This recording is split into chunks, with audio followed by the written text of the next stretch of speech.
Hey, Eric, the Beard the Tool Guy. You know, this is my Master Force Boost 800 inch pound hammer drill.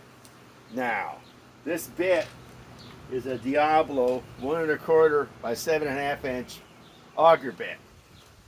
So this looks like to be, what, 1.5 inches thick. Let's see if it'll go on speed 2 with a 5 amp boost battery.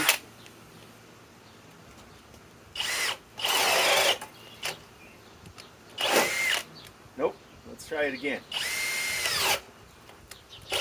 Nope. Okay.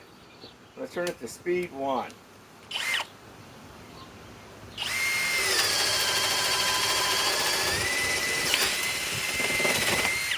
Okay.